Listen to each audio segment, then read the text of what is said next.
नमस्कार दोस्तों, राज media TV में आपका स्वागत है। मैं रिया जोशी लेकर एक खास मुलाकात आज आपको मिलवाना चाहती हूँ जयपुर शहर के रिनाउंड डॉक्टर्स में से एक डॉक्टर सचिन गुप्ता जी, जो कि ऑर्थोपेडिक सर्जन हैं। जयपुर के one of the best orthopaedic surgeons में इनका नाम आता है। सर, बहुत बहुत स्वागत है आपका राज मीडिया टीवी में। और साथ ही में इनका हॉस्पिटल नव इम्पेरल एंड रिसर्च सेंटर, जिसके ये निर्देशक भी हैं। सर, मैं रिया जोशी आपका स्वागत करती हूँ। साथ ही में मेरा पहला क्वेश्चन सर आपसे ये रहेगा कि पहले तो हमें ये देखने को मिलता था 15-20 साल पहले कि 60 साल की उम्र के बाद ही जोड़ों का दर्द होता था। लेकिन अब देखा जा रहा है जिस हिसाब से लाइफस्टाइल है दुनिया में, जिस तरह की तौर तलन है, चलन है, जो भी है, उसमें आप मुझे बताइए कि बच्चों में क्या मुख्य कारण है कि ये जॉइंट के दर्द हो रहे हैं। जी, आपका ऑब्जर्वेशन बिल्कुल ठीक है। और आजकल ये जॉइंट पेन बहुत अर्ली स्टेजेस में हम लोग देख रहे हैं, अर्ली एजेस में हम लोग देख रहे हैं। इवन बच्चों को भी आजकल जॉइंट पेन की प्रॉब्लम हो रही है। और जैसा कि आपने अपने प्रश्न में ही बोला कि मेनली ये लाइफस्टाइल रिलेटेड प्रॉब्लम है। जिस तरीके की आजकल लाइफस्टाइल है, जिस तरीके से बच्चे जंक फूड का यूज़ कर रहे हैं, ओबेसिटी बहुत कॉमन हो रही है बच्चों में यंग एज में। उनके उठने बैठने का तरीका जो अब चेंज होता जा रहा है पहले के मुकाबले, तो इन सब कारणों की वजह से जो जॉइंट पेन है वो बच्चों के अंदर काफ़ी अर्ली एज में आजकल देखने को मिल रहा है। सर, आपकी मेडिकल जर्नी के बारे में हमको बताइए। आपने ये ऑर्थोपेडिक सर्जरी को ही अपनी प्रोफेशनली में क्यों चुना, और something bit highlight to your personal story. देखिए, हर किसी के कुछ इच्छा होती है जब भी वो पढ़ रहा होता है या जब कैरियर के अपनी शुरुआत होती है, तो हर किसी के अंदर एक इच्छा होती है कि उसको क्या करना है। तो जब भी मैं एमबीबीएस कर रहा था तो हमेशा से मेरे मन में सर्जिकल ब्रांच का एक चार्म था कि मेरे को सर्जन बनना है। और धीरे धीरे जब एक्सपोज़र हुआ इंटर्नशिप्स में, हम लोग हॉस्पिटल्स में जब पोस्टिंग्स करते थे, तो ऑर्थोपेडिक्स की तरफ मेरा एक रुझान बना। इसके अलावा मैंने देखा कि जिस तरीके से एज बढ़ रही है पॉपुलेशन के अंदर, और जिस तरीके से ओल्ड एज से रिलेटेड प्रॉब्लम्स बढ़ रही हैं, तो उनमें ऑर्थोपेडिक्स से रिलेटेड प्रॉब्लम्स एक मेजर कंसर्न थी। तो ये सब देखकर मुझे लगा कि मेरे को ऑर्थोपेडिक सर्जरी में अपना एक्सपर्टीज़ अटेंड करना चाहिए। तो इस तरीके से मैं उसमें आया, और अब लगभग 25 साल से मैं इसी फील्ड में कार्यरत हूँ। एंड सर, मेरा मेजर क्वेश्चन, ये आपका जो हॉस्पिटल है नव imperial hospital and research centre, इसकी क्या स्पेशलिटी है, प्लस ये क्या फैसिलिटीज़ पब्लिक को प्रोवाइड करता है, साथ ही में कौन सी इंश्योरेंस कंपनियां आपके हॉस्पिटल से टाई अप है, उसके बारे में भी आप कुछ बताएं। देखिए, हमारा हॉस्पिटल वैसे एक मल्टी स्पेशलिटी हॉस्पिटल है, पर प्राइमरीली ये एक ऑर्थोपेडिक और सर्जिकल सेंटर है। ऑर्थोपेडिक्स में कुछ भी ऐसा नहीं है जो एडवांस सर्जरीज़ के अंदर जो हम लोग नहीं कर रहे हों। एडवांस टेक्निक से रोबोटिक्स यूज़ कर हम लोग जॉइंट रिप्लेसमेंट कर रहे हैं। इसके अलावा आर्थ्रोस्कोपिक सर्जरीज़, जो दूरबीन से जॉइंट्स की सर्जरीज़ होती हैं, वो कर रहे हैं। ऑर्थोपेडिक्स के अंदर जो भी पॉसिबल सर्जरीज़ हैं, इंक्लूडिंग स्पाइन सर्जरीज़, हम सभी कुछ परफॉर्म कर रहे हैं। हम पूरी तरीके से वेल इक्विप्ड हैं उसके लिए। इसके अलावा जनरल सर्जरी से रिलेटेड बैरिएट्रिक सर्जरीज़ हम लोग कर रहे हैं, लेप्रोस्कोपिक सर्जरीज़ कर रहे हैं। इसके अलावा और भी सारे डिपार्टमेंट्स हमारे यहाँ हैं। और जनरली जो भी कॉमन एजेंसीज़ हैं जो किसी भी हॉस्पिटल को एम्पैनल करती हैं, उन सभी से हमारा हॉस्पिटल एम्पैनल्ड है। जैसे राजस्थान गवर्नमेंट का हेल्थ स्कीम है, सेंट्रल गवर्नमेंट हेल्थ स्कीम है, एक्स आर्मी मैन वाला ECHS स्कीम है। इसके अलावा चिरंजीवी माँ योजना है। सभी जो प्राइवेट मेडिक्लेम्स हैं, TPS हैं, उन सभी से हमारा हॉस्पिटल एम्पैनल्ड है। जी। एंड जो भी ऑर्थोपेडिक में न्यू कमर्स आ रहे हैं, those want to be the doctors of orthopaedic, उनके लिए आपका क्या सजेशन होगा? राइट, आपने जैसे बताया आपको 2+ डिकेड्स हो चुके हैं इस सेक्टर में, तो आपकी क्या टिप्स रहेंगी to the new comers of orthopaedics? देखिए, न्यू कमर्स जो भी आ रहे हैं, मैं जनरली ये ऑब्ज़र्व कर रहा हूँ, काफ़ी एग्रेसिव हैं, अच्छा पढ़ के आ रहे हैं, अच्छा ट्रेन होके आ रहे हैं। मेरे एक्सपीरियंस से मैं उनको ये एडवाइस करना चाहूँगा कि बहुत एक्सेसिव एग्रेसिवनेस भी अच्छी नहीं है ट्रीटमेंट में, तो थोड़ा सा बैलेंस अप्रोच होनी चाहिए। और अपनी जो रीडिंग है उसकी हैबिट छोड़ें नहीं, पढ़ने की हैबिट ना छोड़ें। हमेशा रोज़ कुछ ना कुछ नया सीखने को मिलता है, तो अपने एक्सपीरियंस से भी सीखें और साथ साथ पढ़ते हुए भी सीखें। And so one has to follow what kind of lifestyle जिससे उन्हें ये जॉइंट पेन ना हो, और बहुत लाइक बहुत रेयर हो कि वो सर्जिकल फेज में आए, राइट? बिकॉज हर किसी के लिए पॉसिबल नहीं है सर्जरी अफोर्ड करना, it's very quite expensive too. तो क्या करें जो मिडिल क्लास लोग हैं स्पेशली उनके लिए, कि क्या one has to follow those kind of rules in their daily life कि इससे उन्हें ऑर्थोपेडिक सर्जरी में लाइक देखिए, आपने फाइनेंसेस की बात करी तो सर्जरी हर किसी को ये एम करना चाहिए कि अवॉइड करनी चाहिए।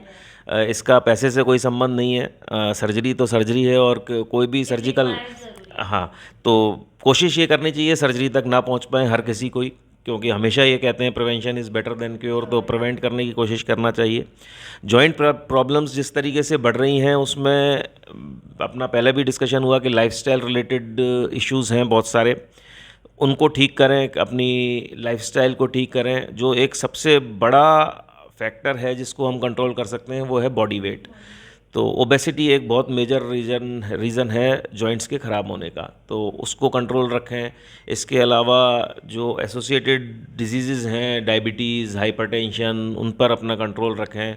कुछ अपना फिज़िकल एक्टिविटी बहुत ज़रूरी है, आउटडोर एक्टिविटीज़ बहुत ज़रूरी हैं, तो muscle core strengthening exercises, muscle strengthening exercises, weight bearing exercises, वो रेगुलर अगर करते रहें तो बॉडी के अंदर, बोन्स के अंदर, मस्कुलेचर के अंदर स्ट्रेंथ रहेगी तो जॉइंट्स की प्रॉब्लम कम होने की संभावना रहेगी।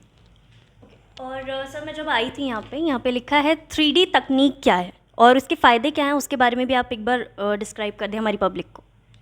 देखिए, जॉइंट रिप्लेसमेंट के कई एडवांस टेक्नोलॉजीज़ हैं, टेक्निक्स हैं आजकल, और उसी में one of the most advance technologies में से एक ये 3D टेक्नोलॉजी है, 3D विद रोबोलेंस। तो इसकी ये एक CT बेस्ड टेक्निक है। इसके अंदर पेशेंट का जिस भी लिम्ब की सर्जरी करनी होती है उसका एक CT स्कैन हम पहले करते हैं, उसका प्रोग्रामिंग होती है, एक तरीके से एक वर्चुअल सर्जरी हम पहले सॉफ्टवेयर पर, कंप्यूटर के ऊपर कर लेते हैं। सर्जरी में जाने से पहले एक बहुत हमें फेयर आइडिया होता है कि किस तरीके का जॉइंट या किस तरीके की बोन्स अंदर मिलने वाली हैं, किस तरीके का जॉइंट हम अच्छा लगा पाएंगे, क्या कट्स लेने हैं, क्या एंगल्स रखने हैं, वो सब पहले, और इसको हम वेरीफाई होलोलेंस की मदद से ड्यूरिंग सर्जरी भी कर सकते हैं। तो ये एक बहुत एडवांस टेक्निक है। इसमें कन्वेंशनल टेक्निक के बनस्पत कुछ समय भी कम लगता है, कुछ इंसिजन भी कम लगाना पड़ता है, और इसके अलावा सर्जिकल कुछ स्टेप्स ऐसे हैं जो बाईपास इसमें हम कर पाते हैं, जिसकी वजह से समय कम लगता है और इन्फेक्शन रेट्स कम रहती हैं। लास्ट आप क्या टिप्स देना चाहते हैं टू द पब्लिक कि वो अपनी लाइफस्टाइल को मेंटेन रखें, लाइक किसी भी तरह की बीमारी उन्हें ना लगे, एक बेसिक सी न्यूट्रिएंट वाली जानकारी आप इन्हें दे दीजिए कि क्या डाइट फॉलो करें। देखिए, एक तो फाइबर रिच डाइट, जैसा कि आजकल बहुत चलन में है, मोटा अनाज ज़्यादा यूज़ करें, फैट्स कम यूज़ करें, आपके जंक फूड्स कम खाएं, और इसके अलावा कैल्शियम रिच डाइट, मैं हमेशा कहता हूँ दूध का कंजम्पशन अपने डाइट में रखें। ज़रूरी नहीं है दूध के फॉर्म में, किसी भी फॉर्म में, मिल्क एंड मिल्क प्रोडक्ट्स, दही, योगर्ट, छाछ, पनीर, किसी भी फॉर्म में milk, calcium source, rich calcium source केवल मिल्क एंड मिल्क प्रोडक्ट्स हैं, तो उनका अच्छा वो रखें पोर्शन अपने मील्स में। और इसके अलावा फाइबर्स और जो भी ये अनाज और ये ज़्यादा से ज़्यादा कंज्यूम करें। सर आपने जैसे कि बताया कि calcium is good source for your bones, and इसमें मेजरली जो विमेंस हैं उनको 30+ के बाद में जो बोन्स से रिलेटेड प्रॉब्लम्स आती है, उनके बैक पेन्स रहते हैं ज़्यादातर, may be because of pregnancy, after जो पोस्ट प्रेगनेंसी उनके सिम्टम्स आते हैं, बट मेजरली भी अगर देखें तो यंग गर्ल्स को भी ये प्रॉब्लम्स रहती है, तो उसके मेजर रीजंस क्या है उसके बारे में? सी अगेन, इसका भी मेजर रीज़न लाइफस्टाइल रिलेटेड है और डाइट मेनली है।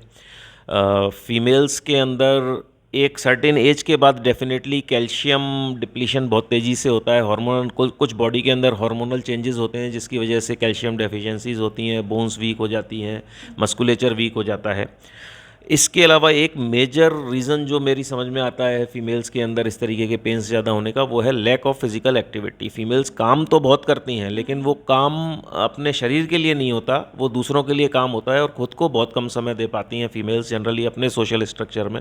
सारा दिन उनका इसी कामों में निकल जाता है, तो खुद को समय देना, खुद की बॉडी को समय देना बहुत ज़रूरी है। फिज़िकल एक्सरसाइजेस करेंगे, कुछ running, jogging, outdoor activities, sport activities, activities, gymming, तो उस सब से जो मसल टोन है, बॉडी टोन है, वो प्रॉपर रहता है और इस तरीके के पेन्स कम होने की प्रोबेबिलिटी रहती है। सर ये भी बोलती हैं लाइक कि हम लोग जो हाउस होल्ड वर्क करते हैं उसमें ही हम लोग इतना थक जाते हैं कि हमें एक्स्ट्रा फिजिकल एक्टिविटीज़ यानी कि योगा एक्सरसाइज की नीड है। Like is it totally different from the household work and जो प्रैक्टिस उन्हें करनी चाहिए daily exercise, running and whatever. So इसके बारे में आप डिफ्रेंशिएट कर दीजिए ताकि उन्हें भी क्लियर हो जाए कि that is totally different from the. देखिए, ये बहुत कॉमन मिसकंसेप्शन है और बहुत सारी फीमेल्स मेरे पास आती हैं और जिनको जिनको अगर मैं एक्सरसाइज का एडवाइस करता हूँ तो उनका पहला जवाब यही होता है जो अभी आपने बोला कि हम तो पोंछा घर पे लगाते हैं और झाड़ू करते हैं और उसमें पूरा दिन एक्सरसाइज हो जाती है। तो ये जो एक्टिविटीज़ हैं, हाउस होल्ड वर्क है, इसमें कुछ एक्सरसाइज हो सकती है हल्की फुल्की, पर जनरली ये आपकी बॉडी के ऊपर लोड है, ना कि आपकी बॉडी की स्ट्रेंथनिंग का काम कर रहा है ये। तो इस लोड को आपकी बॉडी बियर कर सके, इसके लिए आपको बहुत प्रॉपर न्यूट्रिशन की ज़रूरत है, proper physical exercises, muscle strengthening exercises की ज़रूरत है। तो आपको अपनी core muscles, back muscles, thigh muscles, तो ये मसल्स जितनी स्ट्रेंथन होंगी तो आप इन कामों को भी आराम से कर पाएंगे और आपकी बॉडी के अंदर एक एज के बाद जो पेन्स बहुत कॉमनली होते हैं फीमेल्स में, वो भी कम होने की संभावना है। Thank you so much, sir, for your precious time and the useful advice which you gave to our audience. Thank you so much for that. And बने रहिए राज मीडिया टीवी के साथ ऐसी ही स्वास्थ्यवर्धक जानकारियों के लिए। चैनल को लाइक और सब्सक्राइब करना ना भूलें। धन्यवाद।